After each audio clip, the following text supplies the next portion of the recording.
Hello, welcome back. അങ്ങനെ ഗുജറാത്തിൽ അഹമ്മദാബാദിൽ സിന്ധു ഭവൻ റോഡിൽ സ്ഥാപിച്ചിരിക്കുന്ന ഓക്സിജൻ പാർക്കാണ് ഇന്ന് കാണാൻ പോകുന്നത്. കണ്ടോ, മോണ്ടി കാർലോ ഓക്സിജൻ പാർക്ക്. ഞങ്ങൾ താമസിക്കുന്നത് സൗത്ത് ഭോപ്പാലിലാണ്. അതിൻ്റെ അടുത്താണ് സിന്ധു ഭവൻ റോഡ്. അവിടെ സ്ഥാപിച്ചിരിക്കുകയാണ് ഈ ഓക്സിജൻ പാർക്ക്. അവിടുത്തെ കാഴ്ചകൾ നമുക്ക് കാണാം. ഒത്തിരി വിവിധതരം ചെടികളും മരങ്ങളും അതുകൂടാതെ തന്നെ കുട്ടികൾക്കായി കളിക്കാനും പിന്നെ വലിയൊരു ഫൗണ്ടനാണ് ഇപ്പം നമ്മൾ കണ്ടത്. വലിയൊരു ഫൗണ്ടനാണ്. ഇതിന് ചുറ്റും നമുക്ക് നടന്നിങ്ങനെ വരാം. ഒത്തിരി ആൾക്കാർ കാണാൻ വേണ്ടി വന്നിട്ടുണ്ട്. കുട്ടികൾക്കും അതേപോലെ തന്നെ മുതിർന്നവർക്കും, കുട്ടികളെ പോലെ തന്നെ മുതിർന്നവർക്കും ഇത് കാണാൻ ഒത്തിരി ഇഷ്ടപ്പെടും കേട്ടോ. ഇടയ്ക്ക് വെച്ച് എനിക്ക് തോന്നി റെക്കോർഡ് ആവുന്നില്ലെന്ന്. അതുകൊണ്ടാണ് ഇടയ്ക്കൊരു ബ്രേക്ക് വന്നത്. കണ്ടോ, ഇതിൻ്റെ അപ്പുറവും വഴികളുണ്ട് കേട്ടോ. നടക്കാനായിട്ട് ഒത്തിരി ഉണ്ട്. നല്ല ടൈം എടുത്ത് ഇവിടെ വരികയാണെങ്കിൽ നല്ലതുപോലെ ആസ്വദിക്കാം. അപ്പം ഞങ്ങളവിടെ നിന്ന് കുറച്ച് ഫോട്ടോ ഒക്കെ എടുത്തു. ബാക്കിൽ കണ്ടു അതേപോലെ തന്നെ സ്റ്റെപ്പ് കയറണം. ഓക്കെ, ഇറങ്ങി വരുമ്പോൾ ഇതേ കണക്ക് പല പല വഴികളായിട്ട് നമുക്ക് കാണാം. അവിടെ തന്നെ ഇപ്പോൾ ഈ ഇത് കണ്ടോ, ഉറക്കം തൂങ്ങി. പണ്ടൊക്കെ ഉറക്കം തൂങ്ങി മരം ഒത്തിരി കാണാമായിരുന്നു. ഇപ്പം അങ്ങനെയില്ല. ഇതേപോലെ നട്ട് വളർത്തുമ്പോഴത്തേക്ക് അവിടെ ഇവിടെ മാത്രമേ നമുക്ക് കാണാൻ പറ്റുന്നുള്ളൂ ഇങ്ങനെയുള്ള മരങ്ങളെല്ലാം.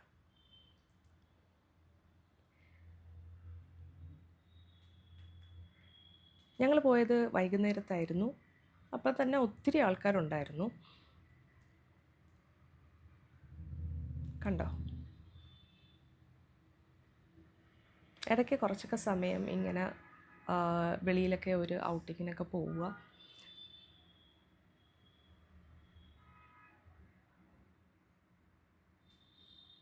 മിക്കവരും അവിടെ ഇരുന്ന് വീഡിയോ, സെൽഫി എല്ലാം എടുക്കുന്നുണ്ടായിരുന്നു. ഞങ്ങളും എടുക്കുന്നുണ്ടായിരുന്നു.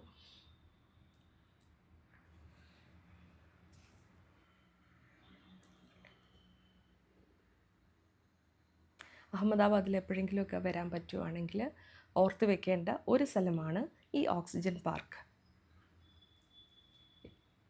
ഇവിടുന്ന് അടുത്ത് തന്നെ അക്ഷർധാമെല്ലാം ഉള്ളത്. പിന്നെയും ഞങ്ങൾ അകത്ത് നടന്നു പോയപ്പോഴത്തേക്ക് അവിടെ ഈ പുല്ല് മനസ്സിലായോ, സ്നേഹപ്പുല്ല്. അതേപോലെ തന്നെ പണ്ട് നമ്മുടെയൊക്കെ അതായത് വേലിയിൽ അല്ലെങ്കിൽ മതിലിൻ്റെ നമ്മുടെ വീട്ടിൻ്റെ അകത്തൊക്കെ വെച്ച് പിടിപ്പിക്കുന്ന ചെടികളായിരുന്നു. ഇപ്പം ഇതൊക്കെ കാണുമ്പോഴത്തേക്കും പണ്ടത്തെ കാര്യങ്ങളൊക്കെ ഇങ്ങനെ ഒത്തിരി ഓർമ്മ വരും. പണ്ട് നമ്മൾ മതിലിൻ്റെയൊക്കെ ഉണ്ടെങ്കിൽ ഇതൊക്കെ ഇങ്ങനെ പൊട്ടിച്ചുകൊണ്ട് പോകും. വെറുതെ പൊട്ടിച്ച് ഇങ്ങനെ പിച്ച് ചീന്തി അങ്ങ് ഇടും. അങ്ങനെ കണ്ട ഇങ്ങനത്തെ കുറേ ആർച്ച് കണക്കുള്ള വഴികളുണ്ട്. ഞങ്ങൾ വന്നപ്പോഴേക്ക് സന്ധ്യയായി. പണ്ടത്തെ പോലെ നമ്മുടെ വീടുകളിൽ ഇപ്പോൾ എല്ലായിടും ഫ്ലാറ്റാണല്ലേ, ഇതേ കണക്ക് ചെടികളൊന്നും വെച്ച് പിടിപ്പിക്കാൻ പറ്റുന്നില്ല. പൊല്യൂഷൻ കൂടുതലാണ്. അതേപോലെ ഇതേ കണക്കത്തെ ഒത്തിരി ഓക്സിജൻ പാർക്ക് പല സ്റ്റേറ്റിലും ഗവൺമെൻറ് വെച്ച് കൊടുക്കുന്നുണ്ട്. അതിലും നമ്മളുടെ പല ചെടികളും, കയ്യോന്നി ആയാലും ബാംബൂൻ്റെ ആയാലും നീമായാലും എല്ലാത്തരം ചെടികളും കിട്ടും. കണ്ടോ, അതേപോലെ തന്നെ നമുക്ക് നടക്കാനും എക്സസൈസ് ചെയ്യാനും മെഡിറ്റേഷൻ, യോഗ അങ്ങനെ പല ആക്ടിവിറ്റീസ് ചെയ്യാനും ഇവിടെ സൗകര്യങ്ങളുണ്ട്. അങ്ങനെ ഇത് ഐശ്വര്യനാണ്. ഞാൻ ഇങ്ങനെ വീഡിയോ എടുത്തു. കണ്ട, ഇതേപോലെ സ്റ്റെപ്സിലൂടെ ഇറങ്ങി നമുക്ക് താഴെ ചെല്ലുമ്പോഴാണ് ആ ഫൗണ്ടൻ കാണുന്നത്. അതേപോലെ തന്നെ നമ്മൾ നടന്നു വരുമ്പോഴത്തേക്ക് ഇങ്ങനെ ഇരിക്കാനുള്ള കല്ലുകളും ഉണ്ട്. ഈ പൂ ഓർമ്മയുണ്ടോ? പണ്ടൊക്കെ നമ്മുടെ വീടുകളിലൊക്കെ മിക്കതിലും കാണാം.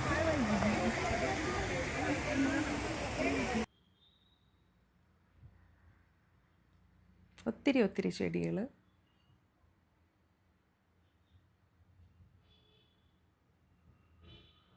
അതായത് പ്രകൃതിയിൽ എല്ലാം ഒരിടത്ത് നമുക്ക് കിട്ടുന്ന ഒരിത്. കാര്യം എല്ലായിടവും നമുക്ക് ഇതേപോലുള്ളത് കാണാനും അല്ലെങ്കിൽ ചെന്നെത്തിപ്പെടാനും പറ്റത്തില്ല. പക്ഷെ ഇങ്ങനെയൊക്കെ ഉണ്ടെങ്കിൽ ഏത് പ്രായക്കാർക്കും കുട്ടികളാണെങ്കിൽ കൂടിയും അല്ലെങ്കിൽ വലിയവരായിട്ടാണെങ്കിലും സീനിയർ സിറ്റിസൺസ് ആയാലും അവർക്കും വലിയ രീതിയിൽ ആസ്വദിക്കാൻ പറ്റുന്നതാണ്. ഞാൻ ഒത്തിരി നാളുകൊണ്ട് വിചാരിച്ചു ഇവിടെ ഒന്ന് പോകണം. അങ്ങനെ പോയപ്പോഴത്തേക്കും വീഡിയോ എടുക്കാമെന്ന് വെച്ച് നിങ്ങളെല്ലാവരുമായിട്ട് ഷെയർ ചെയ്യാമെന്ന് വിചാരിച്ചു. അങ്ങനെ കിട്ടുന്ന സമയം ഉപയോഗപ്രദമാക്കൂ, സന്തോഷിക്കൂ. അങ്ങനെ അടുത്ത വീഡിയോ ആയിട്ടും വരുന്നതായിരിക്കും. Thanks for watching. സബ്സ്ക്രൈബ് ചെയ്യണേ.